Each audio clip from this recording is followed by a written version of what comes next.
Wow, okay, I feel like this is probably the hardest video I have to make. This is something that actually matters in life. This is serious. Hey guys, it's Julia, and today I'm making a very different video than I've made ever before, I think. If you're reading the title of this video, it probably says something like, how to be happy. But I can't tell you how to be happy. Nobody can. It's something you find within yourself. So I'm just going to give you as much tips and information I can give you about finding happiness, because a lot of us tend to look for happiness in all the wrong places. We tend to look externally, you know, we look for happiness from people. We think that, oh, if I just be friends with this group of people, these popular kids, then I will be happy.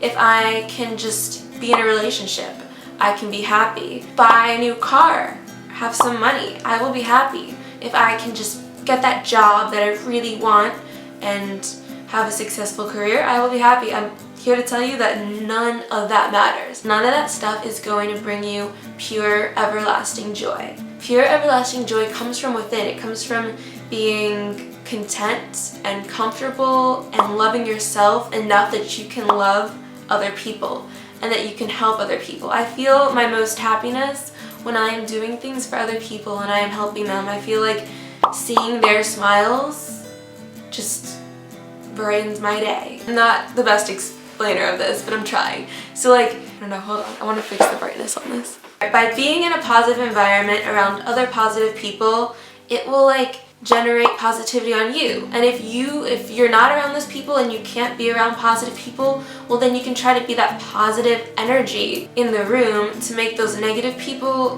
more positive and feel better. When you are making other people feel better, you're gonna feel better. I know this because I don't want to like get all like woe is me here. I have gone through a lot of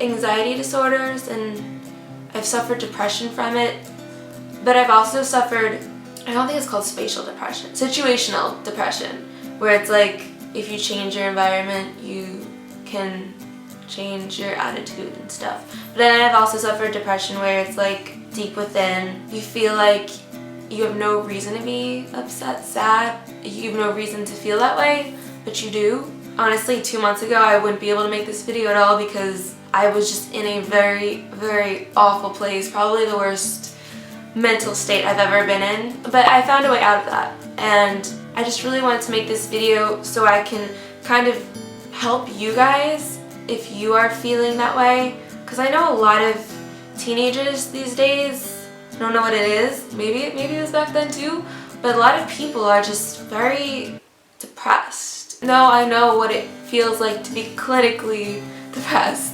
Because you feel like you're stuck, you feel hopeless, you feel like you want to go to sleep and never wake up. And that was something that I realized I hit my rock bottom. I've hit rock bottom about 3.5 times in my life. You know when you hit rock bottom, basically you feel like, okay, it's either sink or swim. I decide to become positive, change everything, and start anew and work towards the bright future that's totally ahead of me, or I sink. I drowned and I let all those negative thoughts take over and rip me apart. Well, every time I've hit rock bottom, I've come out of it on the positive end.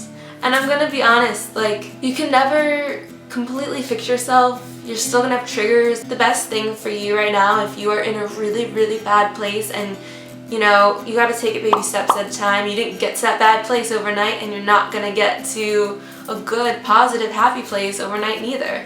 So a great thing to do to start, if you just need to get your first step going, is to find some good distractions. Be around other people. Being around other people is something that really helped me when I was in my darkest, worst places. I alienated myself from my family, from my friends, from everyone, and that did not help. Something that really helped me was on my worst day possible, my mom just sat with me. We were just in my room, we just sat, didn't even talk, but her presence there really just helped me in some type of way. I don't know why, I don't know how, but it just really did.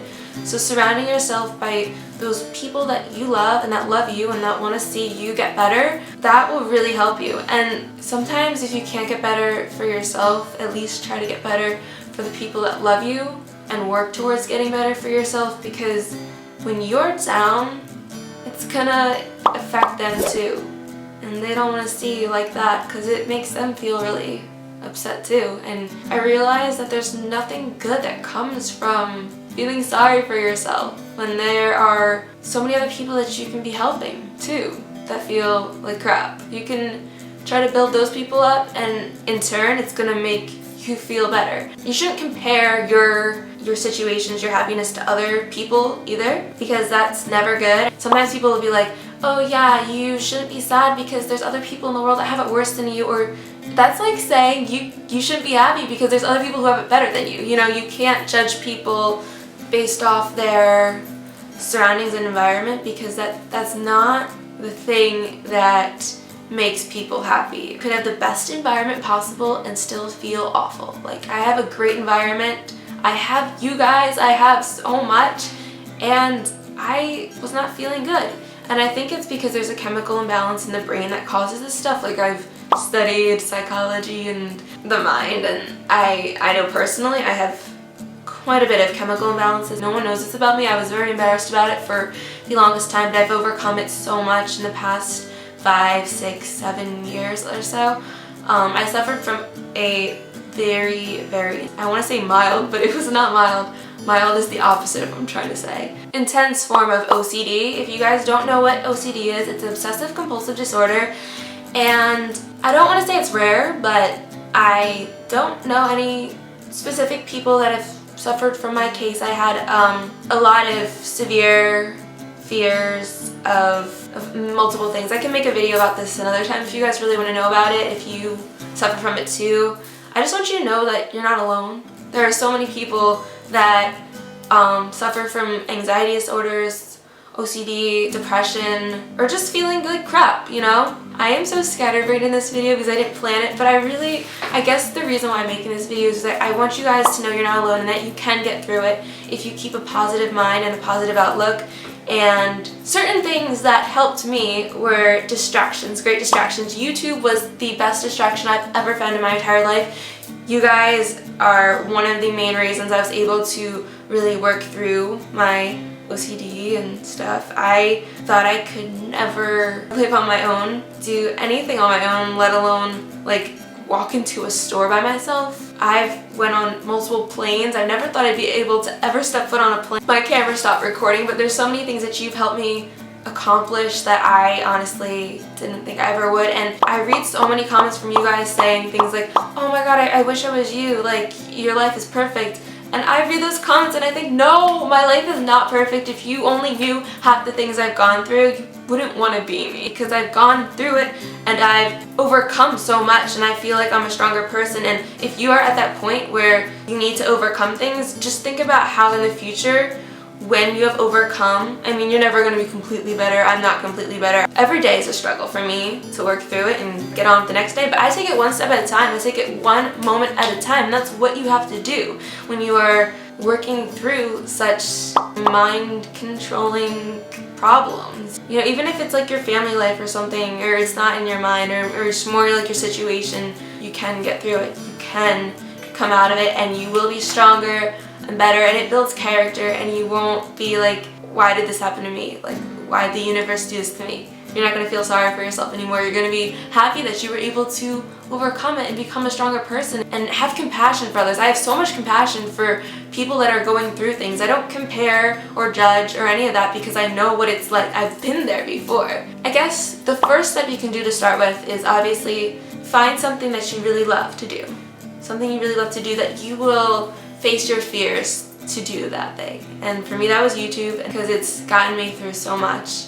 And once you figure out what you want to do, maybe it's go to college or finding a good steady job or just finding a great hobby to do. You pick what it is and then you make a plan, a list of goals. When you have goals and you feel like you are working towards those goals, you feel productive and like you're progressing and moving forward, and that, my friends, is going to really change everything for you. When you feel like you have something to work towards, you feel like you have a purpose in the world and you're not just going through the motions of living, that's the problem. That's going to make you feel really awful, is just feeling like, okay, I'm waiting. I don't know what I'm waiting for. I guess I'm waiting for my next meal. I'm waiting to go to sleep. Okay, I woke up. Now I want to go sleep again. That is the thing that ruins us. When you reach those little baby steps along the way towards your large goal, you're gonna feel good. And I think I covered so many topics in this video that I don't even know, but it's all over the place, and I really hope this helped you in some type of way at all possible. If you guys have any questions, leave me a comment down below, and if I can't answer them, maybe one of you guys can answer each other and we can all kind of just chat about these deep things in the comments down below. This is the first time I've ever really had a deep conversation with you guys or talked about my past or things that I really don't talk about with anyone ever. Okay, so my camera died and I decided to watch the footage back while I was waiting for it to recharge, and I realized I forgot to touch on a few things. One is that happiness is a journey, not a destination. So that's what I was saying when I was talking about how like the material and external things, like you think you're gonna get it and be happy, but then you're not. Well, that's because you need to be happy on your way to get those things. It's not about those things, it's about living in the moment. And that's when you feel most happy. It's like when you're stuck in your head and you're thinking about the past or the future, but like when you're thinking about the past, it's like in a negative way, it's usually like some type of depression. And when you're thinking about the future in a negative way, it's some type of anxiety usually. Not always, but that's what I've read. So I guess what I'm trying to say, the most important thing is to try to live in the moment and not think, oh, I'm going to be happy when I get this or when I get that, because that's not how it works. You have to find it within. And that takes a while, but I truly believe if you guys stay positive and, you know, do some research about this stuff, you will feel better. But if you guys enjoyed this video and you want to see any more videos where I just kind of talk to you, leave some topics down below. If there's anything I mentioned in this video you want me to elaborate on, let me know. So thank you guys so much for watching. Make sure to subscribe for new videos on Mondays and Saturdays. Like this video and comment. And if you missed my previous video, it's here on the screen, so you can click there to watch it. Or the link in the description to follow my social media. And I will talk to you guys later. Heart! Bye!